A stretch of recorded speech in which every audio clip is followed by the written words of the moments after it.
What's up everyone, it's Dakota and welcome back to another Magic the Gathering video. The original Innistrad set was released on September 30th, 2011. It's a set that would define competitive Magic with numerous staples that would frequently show up at the highest tables of a tournament throughout the 2010s era of Magic. The set featured past guests on the Why Nobody Plays series such as Snapcaster Mage and Liliana the Veil, and while it could be argued that these cards are some of the most powerful and iconic in the set, there's a certain common flip card that has put itself on the same level as those cards, at least in terms of popularity and in some of the older formats, playability. So today we're going to be looking at Delver of Secrets in, just its history of competitive Magic and taking a journey and looking at one of Magic's most iconic cards from the 2010s and a card that has easily defined an era of Legacy and an era of Modern where people are trying to play this card and trying desperately to make it playable, to have it reach the same heights that it was able to reach in the Legacy format. Of course, before we get too deep into Delver of Secrets and unfortunately go into why nobody plays it in the 2024 era of Magic, if you're not already subscribed to the channel and you want to see more videos from me where we talk about a lot about the Modern and Pioneer format, as well as some other longer form videos such as this one, I highly recommend you subscribing and ringing the notification bell so you know when those videos get posted, and it is a free, easy way to support me and my content as we charge towards 1,000 subscribers by the end of the year, and I think that we can actually hit it by the regional championship in October. I think that's kind of like the new sub goal I've kind of set for myself. So, help us reach that goal, help us get to 1,000, subscribe, all that fun stuff. And without further ado, let's go ahead and take a look at the history of Delver of Secrets and why, unfortunately, nobody really plays the card to this day. So here we have Delver of Secrets, a 1 blue for a 1/1 that says at the beginning of your upkeep, look at the top card of your library. You may reveal that card. If an instant or sorcery card is revealed this way, you transform Delver of Secrets. It flips into the card Insectile Aberration, which is a 3/2 flying creature. So at first glance, this isn't very exciting. It's a 1-mana 1/1 that has the potential to a 1-mana 3/2 flyer is awesome, and only gets worse as you kind of go on and it doesn't end up flipping.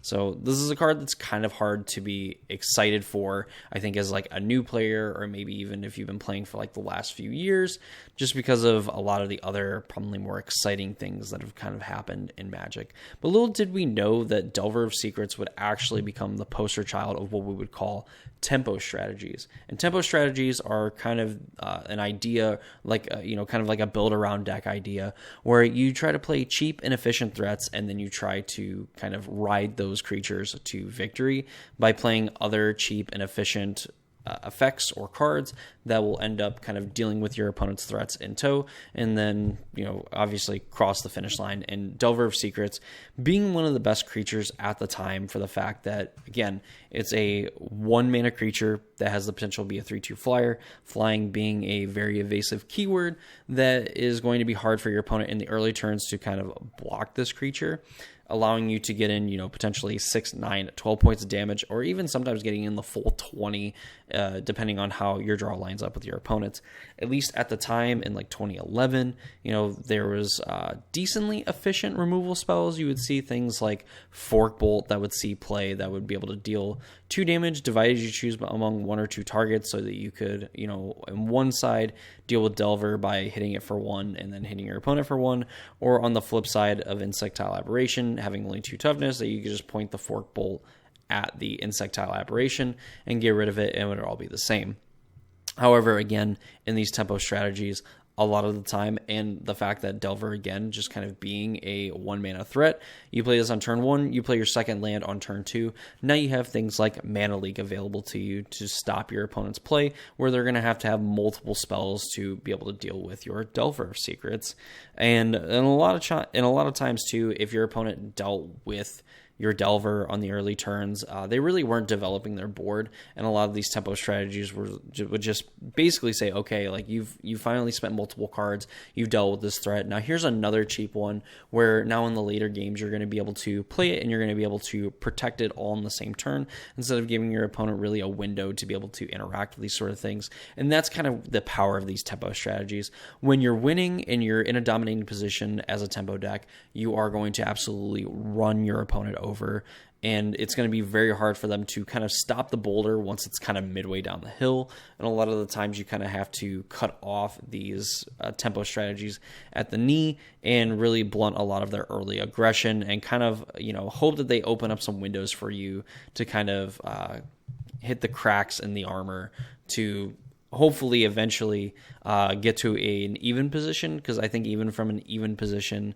it's hard for tempo decks to really kind of regain their footing and continue to kind of like push the rock down the hill, as it were to say. There's probably like 15 different analogies in there, but you kind of get the point.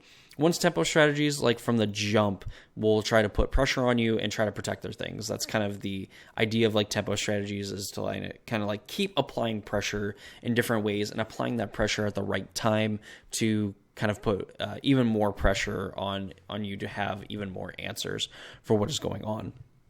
And as we would, talk about, and as we're going to look at, this would kind of define an era of Legacy. And even to this day, Delver of Secrets, at least in Legacy, is still a card that we see and still sees a lot of play of in the format. Just obviously here recently, this is before the bannings or potential bannings that we could see in the format. So of course, it's not like the most played deck in the format anymore, but for a while you would see different variants of Delver. You would see like Grixis Delver, you would see Teamer Delver, you would see, just straight up blue-red Delver. I'm sure there's people that played blue-white Delver, which is a list that we'll look at that was available to us in Standard when Delver of Secrets was printed into existence. So we're going to be taking a look at some of those deck lists kind of throughout history, and seeing exactly Delver of Secrets kind of in its natural habitat, and seeing exactly what made it so powerful. Because as we can kind of gather from playing these tempo strategies and being a part of these tempo strategies, the more efficient cards get, the better it is for the deck as a whole. So Delver, obviously, if you were playing, like if your counter spells cost like 3 or 4 mana, obviously it'd be a lot harder to justify playing like a tempo strategy where you want to play an early creature and then kind of be able to protect it from there. Being able to bounce creatures that could potentially block it, that would also maybe lose life with things like Vapor Snag, to just getting to play very efficient things like Gut Shot, Lightning Bolt, things of that nature. So we're going to start with Delver kind of in Standard, and then look at some of the other modern decks, and of course go to its natural home, where it has continued to be kind of a dominating force and even just have a whole deck archetype named after it in Legacy. So let's go ahead, jump over to the first Standard Pro Tour that we would actually see Delver of Secrets make an impact on. So here we have the best performing deck list in Standard at the time for Pro Tour Dark Ascension, and we would see blue-white Delver, actually piloted by Matthew Costa, that would see the most match points in the Swiss. I believe that's like a 9-0-1 record. So, I mean, pretty good, to say the least. While Kessig Titan was kind of the popular deck, piloted by Paulo Vitor Damarosa and Brian Kibler, who ended up, being first and second in the tournament. This is kind of like the seeds of what Delver decks would kind of look like going forward, at least in the short term. So you see we have the full playset Delver of Secrets. We see Snapcaster Mage and Geist of St. Traff, another Innistrad staple that for a long time players have tried to make a very good card, or at least make strategies kind of around it. So in this deck in particular, obviously you have 4 Delver of Secrets, and then some of your like tempo plays are playing Mana Leak on turn 2, being able to play Dismember, Gitaxian Probe at 4 copies, getting to look at your player, look at a target player's hand, and then draw a card for the cost of 2 life. You got to play 4 Ponder. This would be like a way that you could set up Delver of Secrets. Thought Scour could be a way that you just kind of dump cards in your graveyard so that you have a little more fuel for Snapcaster Mage. And Runechanter's Pike being a card that was pretty important to the deck. While Thought Scour could kind of fuel a Runechanter's Pike, just the fact that you're going to be, ideally playing a Delver of Secrets on turn 1, it flipping on turn 2, and then getting to play cards like Mana Leak, Gut Shot, Gitaxian Probe, Dismember, Vapor Snag, all these cards where you're going to kind of, be able to pay, 1 or 0 mana for, and maybe a little bit of life to be able to kind of get these cards in your graveyard, give you a little bit of value, kill creatures, Gut Shot being pretty good against opposing Delver of Secrets and Snapcaster Mages. And just kind of riding these cards to victory. I mean, we see Runechanter's Pike. It gives a creature first strike and then +X/+O, where X is the number of instants and sorcery cards in your graveyard. So you're casting your Ponders, your Thought Scours, Vapor Snags, Gut Shots, Gataxian Probes, whatever.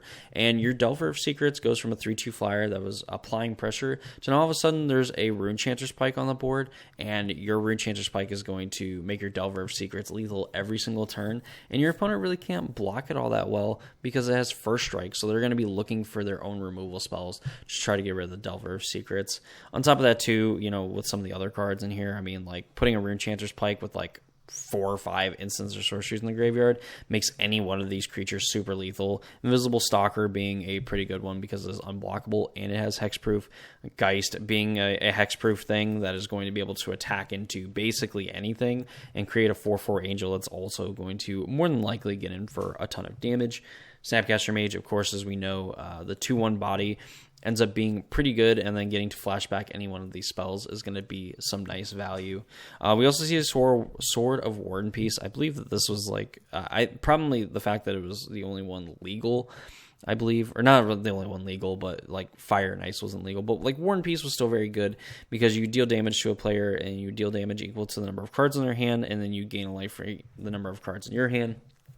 With a lot of these cards like Probe, Ponder, Thought Scour kind of replacing themselves when you play them, it's very easy to be able to have like 3, 4, 5 cards in hand, gain some life, and kind of help you in those racing situations. Plus a 5/4 Delver is really hard to deal with, or even like a 3/3 Invisible Stalker that's going to be able to kind of get in and have a pseudo lifelink for the time being. But this is kind of, the basic idea of like a tempo strategy and what Delver decks have kind of been throughout history. Of course, this is just what was legal at the time in Standard. So obviously it's not like indicative of what Delver decks would kind of look like in the future, but this is kind of the start of what we would see. Playing a Delver on turn 1. Turn 2, ideally it flips. Maybe you Vapor Snag or Gut Shot your opponent's 1-drop. Get in, attack. Especially in the case of Gut Shot, you're able to deal with your opponent's Delver of Secrets and then be able to hold up Mana Leak if your opponent was going to try to deal with Delver of Secrets. Or, in the inverse, your opponent plays a Delver and you're able to Gut Shot on your turn, or even on their turn, just kind of a big game for a creature that could snowball out of control. While Runechanter's Pike isn't necessarily a card that we would see kind of past Standard. And of course, like I'm sure some players probably played it just because of how powerful something like this would be, as this, again, was the best performing deck at the Pro Tour at 9-0-1. Pretty hard to deny that in the early parts of it, even if Delver didn't win, and of course that's kind of the story of a lot of really good cards or some really good decks, that they don't necessarily win their Pro Tour, but they do perform very well, and this was a deck that did perform very, very well at the Pro Tour. And it would kind of set the stage for Delver and what we would come to expect of the archetype kind of going forward. So as we kind of move past Standard, because I really didn't see too many results, I wasn't going to dig through every single GP that was ever played, but just kind of get the idea that this is what we'll be kind of looking at when we look at Delver strategies, is trying to play Delver on turn 1 and like maximizing the value as much as we can with some of the efficiency that we have with these cards in the format, to kind of, make sure that we can protect the Delver and it'll help us cross the finish line. So with that said, let's go ahead and take a look at our next deck. So here we have Patrick Chapin's deck list from the 2014 World Championship, where they were playing Modern. I believe that this was the World Championship that Shahar Shenhar actually ended up winning. But nonetheless, this is kind of the idea of what we would see from these, this is labeled Blue-Red Aggro. We're going to call it Blue-Red Delver, because that's kind of the idea behind the deck. Being aggro probably because of this, like, the playset of Monastery Swiftsphere. But the idea is the same. Play a Delver on turn 1. with the addition now cards like Young Pyromancer, where we can get additional value from kind of casting these spells. We still see a Mana Leak here, Remand, which has been a pretty good tempo card in Modern for the time anyway, countering a spell, returning that spell to its owner's hand if you do counter it, and then getting to draw a card, and some of the neat tricks that it had, and as maybe some cards that I can't really remember, I guess we talked about, like Fork Bolt, where you can deal 2 damage, divided as you choose among 1 or 2 other target creatures and or players.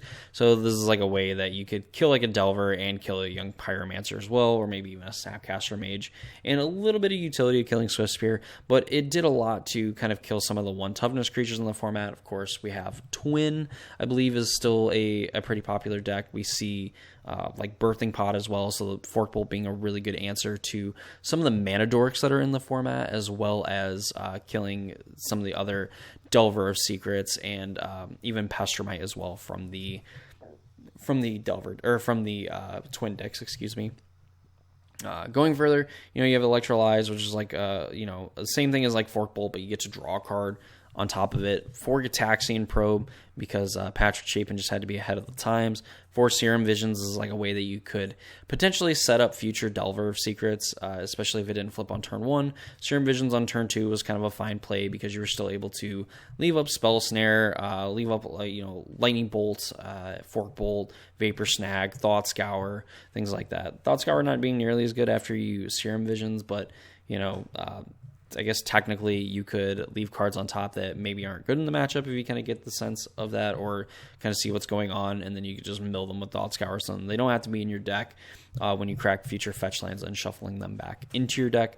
4 Treasure Cruise as well. Man, Patrick Chapin, I could probably just do a video on Patrick Chapin. He's just ahead of the times. Like 4 Treasure Cruise, 4 Gitaxian Probe, absolutely elite deck building. Probably only short of just playing like 4 Mishra's Bauble, or finding a way to play 4 Mishra's Bauble in this deck.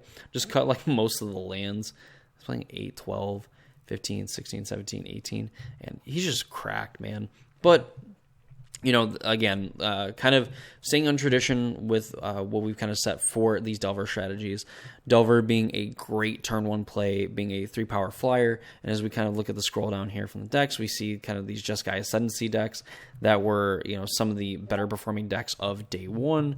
And looking at something like Junk, which was like basically like Obs on mid-range. We have blue-red aggro, we have blue-red Delver.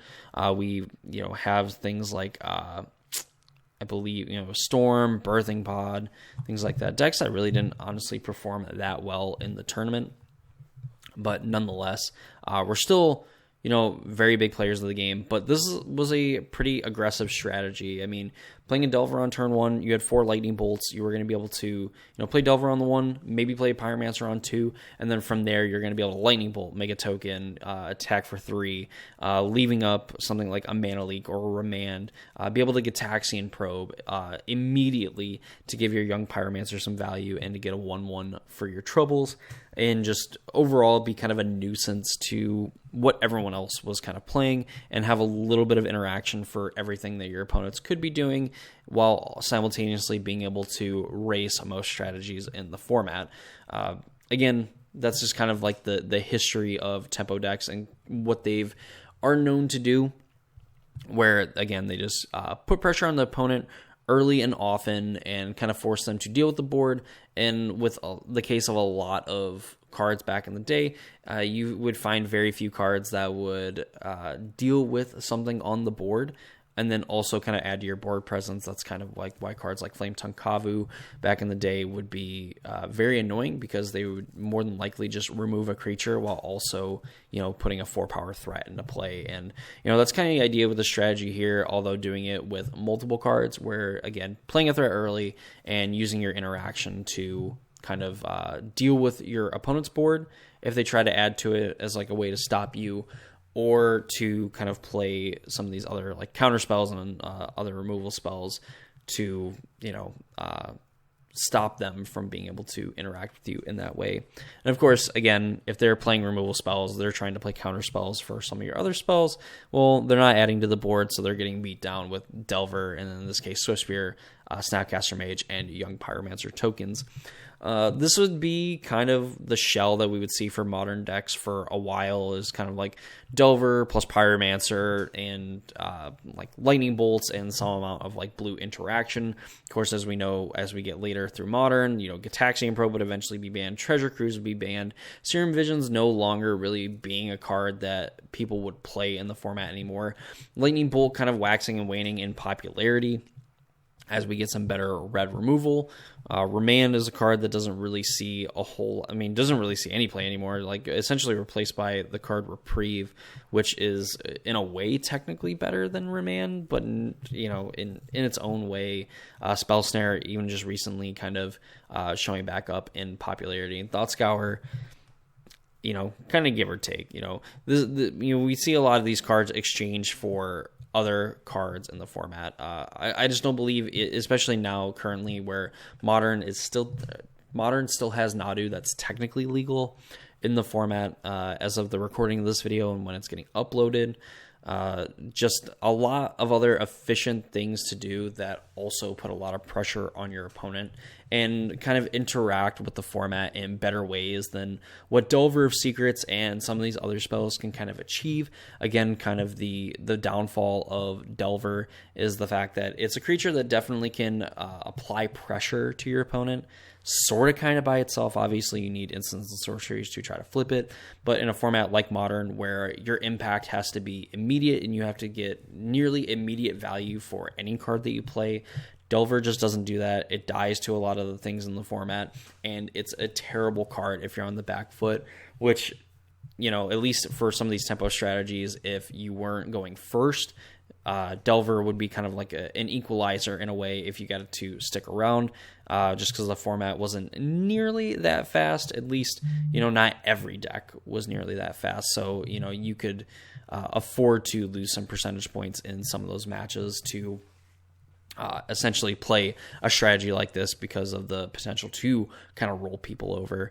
And unfortunately in Modern, I don't think that you have the time necessarily for it. While we do have some free interactions and kind of like what we'll talk about when we get to the legacy part of this, really it's just not enough to make Delver be a card that's worth playing in the format anymore. So it definitely just kind of gets pushed out. That definitely hasn't stopped people from playing Delver. I think there's even some deck lists on MTG Goldfish where people are playing like Grixis Delver and things like that, with a lot of the powerful black and red cards and maybe a light blue splash for Delver and some other blue cards. It can be pretty good. But I would not recommend playing Delver in Modern, and I probably have not for a while. And that's coming from a person that actually had won a reasonably sized tournament with Delver of Secrets in their Grixis Shadow deck back in like the early 2020s, before Lurrus was actually banned in the format. So Delver I think has had kind of its time in Modern. Never really one of the best decks in the format, even though Patrick Chapin has absolutely kind of busted it wide open, honestly, in the 2014 World Championship. But nonetheless, an archetype that players even to this day will still play, even if it's not really all that powerful. But with that said, let's go ahead and take a look at a format that is probably been defined by Delver of Secrets probably since the early to mid 2010s. So in Legacy, there's about 1 million different Delver variants. There's Bug Delver, Rug Delver, Blue-Red Delver. I believe there's people that are playing Blue-White Delver. Just any sort of variant you could think of Delver of Secrets. They have played it in Legacy, and it has been a pretty damn good archetype altogether. Now, again, to keep in mind, Delver of Secrets itself is a very powerful card, and definitely gets better the more powerful the format is around it. I default to someone like Brian Koval, who is essentially a Legacy in vintage master. Just impressive watching him play. And this is kind of the deck he played. This is a Grixis Delver deck, he played at a Classic in Baltimore in 2017. And just kind of the Delver deck that would dominate Legacy, and just the deck that people would kind of point to when you looked at like the best deck in the format. So here we have our playset, Delver of Secrets, of course, Deathrite Shaman, now banned in Legacy, but a very powerful card kind of for this Delver strategy. We see the Young Pyromancers are back, True Name Nemesis getting protection from a player and getting to hit for tons of damage. Gurmag Angler as like a payoff for, playing 4 Wasteland in your essentially 4-color deck. Well, I guess really 3-color deck, because Deathrite Shaman can be cast off of black or green. But, nonetheless, essentially your 3-color deck. Brainstorm, Lightning Bolt, Spell Pierce, Daze, Force of Will being the main draws to playing the format. Because essentially this is free interaction where your opponent is looking to cast Lightning Bolt, Fork Bolt, maybe even having like their own Daze or Force of Will, their own Delver of Secrets, things like that. Daze and Force of Will were very good. Turn 1 Delver on the play, and you're able to pick up your land to, counter an opponent's spell unless they pay 1, which more than likely they're not going to be able to pay 1 for it. And if they Force of Will you, you're able to Force of Will back and go back and play your original land that you just picked up from for the Daze and be able to continue as normal. I mean, be able to have access to potentially brainstorming, casting Ponders, Lightning Bolts, things like that. Really probably casting Ponder to find like another Force of Will to protect your Delver of Secrets and, potentially get into flip. Just because Ponder can kind of do all that in one go. If you don't shuffle, you can end up drawing a card that's going to help you in the short term while also setting up Delver of Secrets, and then potentially getting to cast a Brainstorm and fetch all those useless cards away to kind of reset the top of your library to start drawing fresh cards. Deathrite Shaman, it was another card that was very impactful on the Legacy format, getting to ramp you in this style of strategy to where you don't necessarily need to play Delver of Secrets on turn 1. You could play a Deathrite Shaman on turn 1. Turn 2, followed up with like a Delver of Secrets and be able to leave up things like Spell Pierce, get to play, kind of leave up your own Fork Bolt or Lightning Bolt for your opponent's threat, being able to kill like their Deathrite Shaman.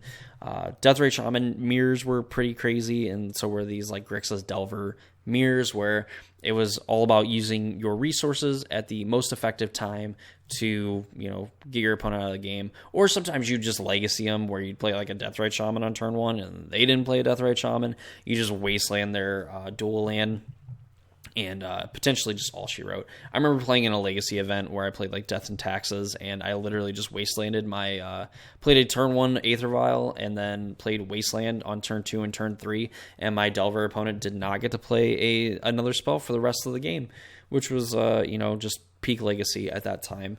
And this deck has basically all the tools to do the same. You can just wasteland your opponent out of the game, Deathrite Shaman them, with your ramp, plus slowly kill them by exiling instants of sorcery from graveyards, cause your opponents to lose life, even getting to eat your own cards out of your own graveyard to do so, eating some of your opponent's creatures so you can gain life. It has some decent utility against some of the other graveyard decks in the format. Of course, Delver of Secrets would beat down and, was a super efficient threat with all the ways that you could set up to get this card to flip, especially on turn 1, thanks to Brainstorm, where you can just kind of set a card that you already wanted to have in your hand on top and then fetch away like the other card that you don't really need. Even in some cases too, like Delver just being like a way that you can find a card that you want to flip it to. Maybe it's not good in the matchup, crack a fetch land to get rid of it. Just some little bit of utility there with Delver of Secrets. And that's kind of what these Grixis decks would kind of look like going forward. Obviously, Deathrite Shaman would get banned, and then we would see Grixis Delver kind of take on a more traditional look, and it's kind of survived history. Of course, we talked about, Rug Delver, which is essentially the teamer versions, where you'd see like Nimble Mongoose, because again, you're playing super efficient spells, you're putting a decent amount of cards in your graveyard, and you use like Nimble Mongoose to essentially be a 1-mana 3/3 that your opponent couldn't really interact with. Delver of Secrets also being a 3-power creature, obviously, that would be able to get in for tons of damage. True Name Nemesis, another 3-power creature that your opponent really couldn't deal with unless they were playing something like Toxic Deluge or even like some of the other types of wraths in the format. I believe maybe you would see like a Supreme Verdict, but don't necessarily quote me on that. But Toxic Deluge, I know for the time was a pretty popular card for some of these strategies, just because you would get to deal, pay a few life, and you would get rid of essentially all of these cards for really no, like it's essentially like losing your turn, because you would spend 3 mana to cast it, but you were dealing with all of your opponent's offense at that time, especially if you were able to have like your own Force of Will backup for a play like this as well. And that's kind of where we stand with Delver and Legacy. We'll take a look at a more recent Grixis Delver list and kind of try to wrap this thing up. So here we have the final iteration of Grixis Delver that we see in Legacy, where we see Delver of Secrets accompanied by a Dragon Rage Channeler, a card that when it was printed kind of drew comparisons to Delver of Secrets for the fact it was a 1-mana creature that potentially could be attacking for 3 flying damage on turn 2. Psychic Frog is, honestly a card that I absolutely love in Modern, and has been apparently very powerful in Legacy as well, and I think for pretty obvious reasons, kind of for the same thing as, in Modern, and kind of what made Delver decks very powerful as well, is the fact that it's a pretty efficient creature that you're going to be able to protect early on, and has even some more built-in protection for some of the damage-based removal. Murktide Regent has been an amazing card since its release in Modern Horizons 2. We still see the Brainstorms, Lightning Bolts, Ponders, Preordains, Fatal Push, so on and so forth, Daze, Force of Will, and now even Mishra's Bauble kind of joining the fray thanks to some of these other cards that get some of that value from getting to play Mishra's Bauble, plus what we know of Mishra's Bauble as well. Get out of here. Just being a way that we can kind of set up our own draws. But this is kind of what the final iteration of Delver of Secrets looks like, and you kind of see the overarching theme of this whole video where we see these very efficient spells played alongside a very efficient threat, and then we're going to try to kind of close out the game from there. Legacy taking it up about 100 notches because of all the free counter spells in Force of Will and Daze that you can cast regardless of whose turn it is, combined with these efficient removal spells, and I guess we're going to look at it in all these but that's kind of the idea of like Grixis Delver and Delver strategies as a whole. And again, just kind of the point that we keep hitting on. And while Legacy isn't necessarily a format where Delver of Secrets gets the unfortunate distinction of kind of being on this list, but rather, a card that has was a part of many dominant, spawned multiple archetypes that were easily tier 1 in the format, to having some things kind of taken away from it, and still being a card that sees play in Legacy, but definitely not nearly as much compared to some of the other cards that have been kind of power creeped out of the format. So let's go ahead and try to wrap this up and kind of give some closing thoughts on our friend Delver of Secrets. So we finally made it towards the end of the video, and we answered the important question that we kind of stated in the beginning of the video, and kind of the whole reason for this series. Why does nobody play Delver?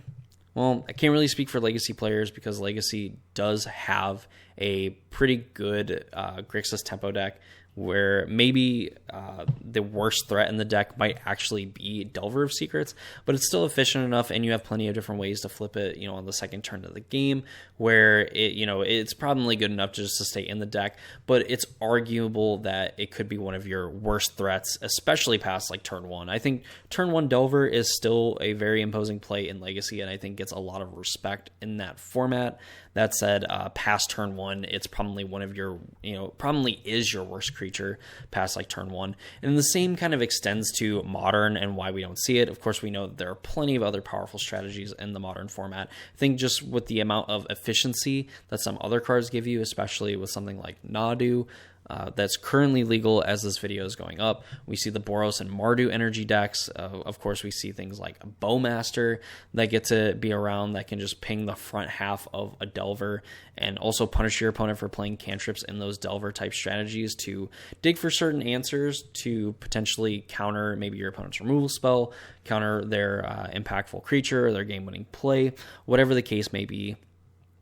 Delver is just kind of a liability at the end of the day past turn 1, and even if you play it on turn 1, it's not guaranteed to flip, which makes it an even more anemic card and just doesn't really get to do much of anything. And of course, now with Dragon Rage Channeler existing, it's a card that Dragon Rage Channeler doesn't want to trade with, not because it doesn't think that Delver really isn't worthy to trade with it. I mean, Dragon Rage Channeler is going to get you so much value, so much more than what a Delver of Secrets will kind of get your opponent. Of course, you're going to be able to attack with your own Dragon Rage Channeler and race your opponent as well. And with the format's getting more efficient, becoming more powerful, and Delver kind of getting to stay on that same power level in its best case scenario.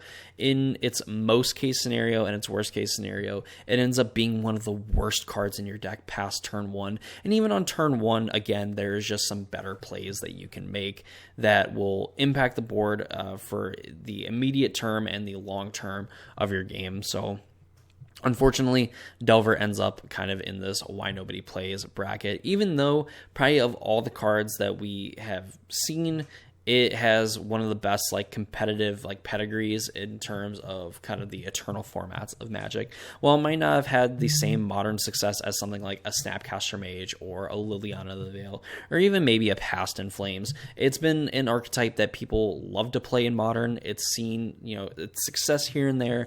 Never really could be considered one of the best decks in the format, in my opinion, but nonetheless, one of the most beloved archetypes in the format that, you just can't help but smile like playing a Delver deck, especially if your Delver flips on turn 1, you just kind of get to do the thing. It's a very good feel-good thing in Magic. And of course, in Legacy, its competitive pedigree is unmatched. Again, with all the different Delver variants, where we have like Grixis Delver, you have Temur Delver, you have Sultai Delver, you have Blue-Red Delver, you have Blue-White Delver, maybe a little less popular, maybe doesn't really like necessarily exist, but it kind of lets you play that sword package. But we're just kind of rambling at that point. Delver, very efficient threat. A card that, in a vacuum, I think if you are able to flip it on turn 2, ends up kind of holding up decently well 13 years later in Magic. But I think we're just kind of at that point where, cards from this era don't really hold up, even though they've had plenty of competitive success and even still read very powerful and play very powerful in some of these older formats. I just don't think it's able to kind of keep up for much longer. And who knows, there might be another 1 mana, 3 power flyer that gets compared to Delver that ultimately pushes Delver out of the Legacy format entirely. And, Delver strategies are kind of a thing in the past, or they just kind of hold on to the Delver name in spirit just because they kind of play to that tempo archetype and will forever be synonymous with the Delver Secrets card. Tempo strategies being compared to or looked at as Delver strategies. So that's going to do it for me in this video. Hope you all enjoyed it. If you did, please leave a like on the video. Comment down below if there's another card that should be featured in this series that you want us to go over.